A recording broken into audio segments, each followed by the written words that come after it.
ओम नारायण नारायण नारायण नारायण। सभी मित्रों को राम राम। दोस्तों, कैसे हैं आप सब। अभी हम रिव्यू करने वाले हैं मार्वल की छठी वेब सीरीज मून नाइट का। Wanda vision, the falcon and the winter soldier और लोकी, इन तीनों का हमने अभी तक रिव्यू किया हुआ है। व्हाट इफ और हॉकाय बाकी है। इसमें से व्हाट इफ तो मैंने देखी नहीं है। हॉकाय को मैंने अभी 2-3 हफ्ते पहले देखना शुरू किया था, पर 2-2.5 एपिसोड से आगे मैं बढ़ ही नहीं पाया। बीच में फिर कुछ काम निकल आया तो वो छूट गई तो छूट ही गई, और बाद में फिर देखने की इच्छा भी नहीं हुई। पर फिर भी मैं उसे कंप्लीट करने की कोशिश करूँगा, प्रयास करूँगा।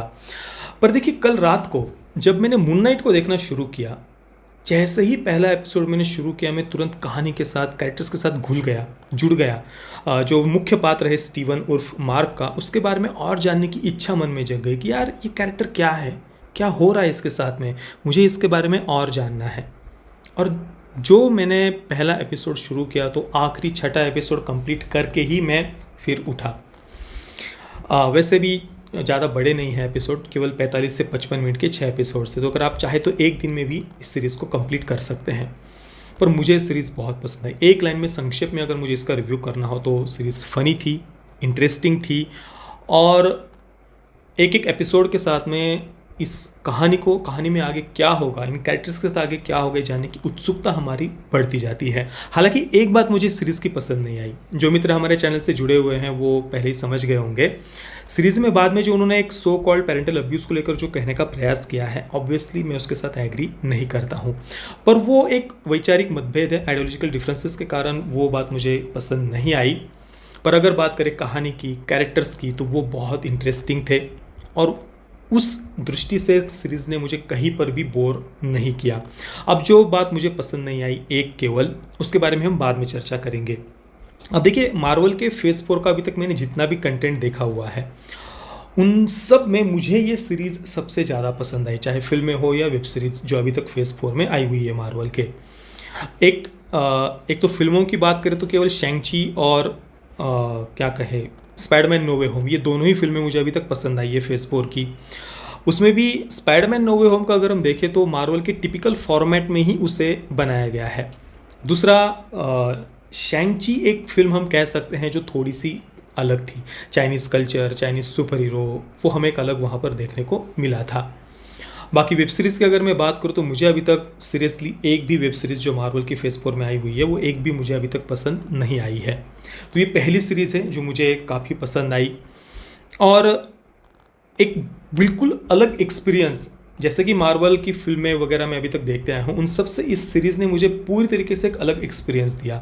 केवल फेज़ 4 की मैं बात नहीं कर रहा हूँ, अभी तक जितना भी मार्वल का मैंने कंटेंट देखा हुआ है, उन सब से ये सीरीज़ बिल्कुल अलग थी।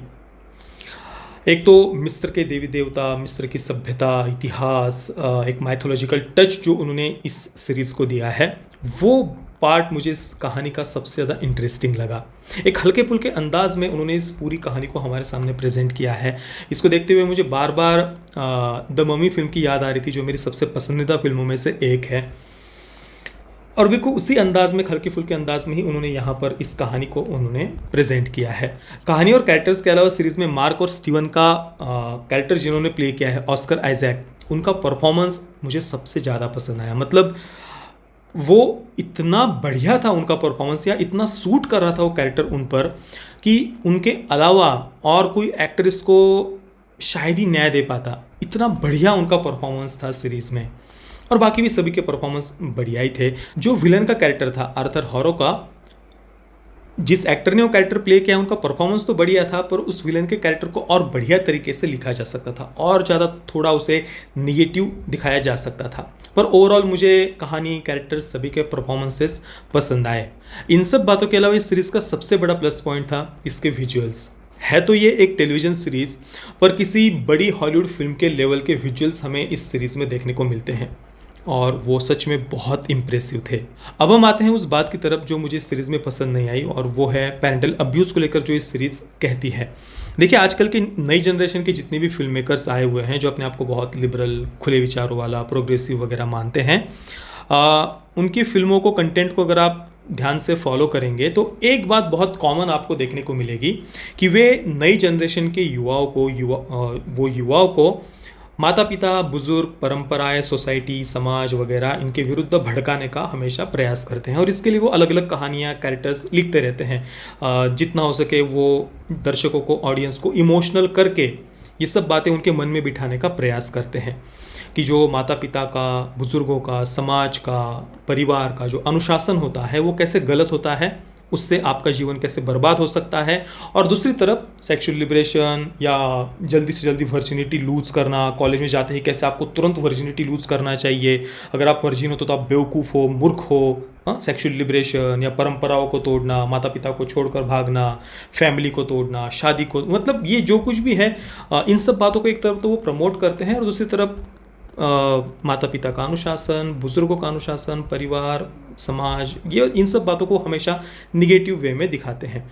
अब देखिए सीरीज़ मुझे बहुत बहुत पसंद आई है, पर फिर भी जो एक जो बात जो इसकी है उसके साथ मैं बिल्कुल भी एग्री नहीं करता हूँ। देखिए जीवन में अनुशासन सबसे ज़्यादा महत्वपूर्ण होता है और जो माता-पिता, बुज़ुर्ग, समाज, परिवार इनके अनुशासन से तप कर बाहर निकलता है ना, वही जीवन में एक उज्जवल भविष्य की तरफ आगे जाता है। बाकी जिसके जीवन में अनुशासन ना हो, वो फिर जीवन भर बस मुझे जज मत करो, मुझे जज मत करो, मुझे कोई वो छोटी-छोटी बातों में आप देखिए हमेशा परेशान होते हुए आपको दिखाई देगा। और इस प्रकार का कंटेंट देख कर आज की नई जनरेशन का इतना ब्रेन वॉश हो चुका है कि माता-पिता अगर थोड़ा-सा उनकी भलाई के लिए भी डाँट देते हैं ना, तो तुरंत वो डिप्रेशन, एंग्जायटी का रोना रोते बैठ जाते हैं।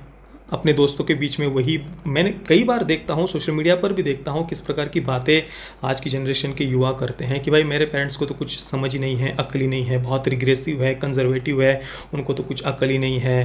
हाँ, ये सब बाहर का या आजकल के लिबरल फिल्म मेकर्स का कंटेंट देख कर ये बातें वो करते हैं। कई बार मैं देखता हूँ भाई मेरे टीचर इतनी मीन थी, उसने मुझे स्कूल में ऐसा बोलते थे, बच्चों के सामने मुझे ऐसा बोलती थी, और फिर उसको लेकर ऐसे वीडियोस में देखा हूँ सोशल मीडिया पर, आपने भी देखे होंगे, और उसके नीचे के कमेंट्स आप पढ़िए और कैसे फिर वो टीचर के नाम से, माता-पिता के नाम से, बुज़ुर्गों के नाम से, समाज के नाम से छाती कूटने वाले हज़ारों कमेंट्स आपको उसके नीचे पढ़ने को मिल जाएंगे। तो ये मानसिकता कैसे बदलती जा रही है आप देखिए कि जो अनुशासन हमारे हित के लिए, हमारे लिए सबसे ज़्यादा आवश्यक होता है, वही आज की जनरेशन को बिल्कुल भी पसंद नहीं आ रहा। वो या वो किसी भी प्रकार का अनुशासन चाहते ही नहीं कि भाई हम जैसे चाहे वैसे जिए, कोई हमको जज ना करे, कोई हमको कुछ ना बोले। और देखिए कुछ एक्सेप्शंस को दिखाकर, कुछ एक्सट्रीम कंडीशंस को दिखाकर फिल्म मेकर्स माता-पिता के, बुज़ुर्गों के, समाज के अनुशासन को गलत दिखा सकते हैं, जैसा कि इस सीरीज़ में दिखाया है या ज़्यादातर कई सारे फिल्मों, वेब सीरीज़ में आजकल हम देख रहे हैं। पर ऐसे एक्सेप्शंस को दिखाकर, अपवादों को दिखाकर, कुछ एक्सट्रीम कंडीशंस को दिखाकर माता-पिता के अनुशासन को, बुज़ुर्गों के, परिवार के, समाज के अनुशासन को हम गलत नहीं ठहरा सकते हैं। अगर हमारे हित के लिए कोई हमें डांटता है, टोकता है, और अगर वो बात हमें गलत लगती है, तो इससे बड़ा दुर्भाग्य हमारा दूसरा कोई हो ही नहीं सकता। इससे ज़्यादा अहित हम अपना दूसरा कोई कर ही नहीं सकते हैं। माता-पिता की डांट मार ये हमारे उज्जवल भविष्य के लिए, हमारे जीवन का जो बेस होता है उसको स्ट्रॉन्ग बनाने के लिए सबसे ज़्यादा आवश्यक होती है। और कोई भी पेरेंट्स मूर्ख नहीं होते कि बस ऐसे ही पागलों की तरह बस मारते बैठ जाए। और आज हमें ये समझने की आवश्यकता है कि भाई हमारी पिछली जो जनरेशन्स थी ना, उनके माता-पिता का आज की अपेक्षा 100 गुना ज़्यादा अनुशासन था उस समय। अगर हम अपने माता-पिता, अपने दादा-दादी उनसे अगर पूछे तो उनके माता-पिता का कितना ज़्यादा अनुशासन था उस समय, तो आज की अपेक्षा 100 नहीं 1000 गुना ज़्यादा अनुशासन था। कोई सुख सुविधाएं नहीं थी उस समय जितनी आज हमारे पास में है। उस समय के टीचर्स तो स्कूल में कितना मारते थे, टोकते थे, पर उन परिस्थितियों से जो तपकर बाहर निकले हैं ना, वो आज देखिए जीवन में सबसे ऊंचाई पर आगे आपको हमें देखने को मिलते हैं, क्योंकि उन परिस्थितियों में भी सम रहना वो सीखे हैं, कठिन से कठिन परिस्थितियों से बाहर निकलना सीखे हैं। इसलिए फिर वो लोग जो ऐसे तप कर बाहर निकले हैं ना कठिन परिस्थितियों से, वो छोटी छोटी बातों में डिप्रेशन, एंग्जाइटी का रोना रोते हुए आपको हमें दिखाई नहीं देंगे, क्योंकि उन्होंने उन परिस्थितियों को झेलना सीखा है, उनमें सम रहना सीखा है। पर आजकल की जनरेशन तो माता पिता, पेरेंट्स, रीति रिवाज, परंपराएं, समाज, बुजुर्ग, इनको ही अपना वो दुश्मन मान करके बैठे हैं।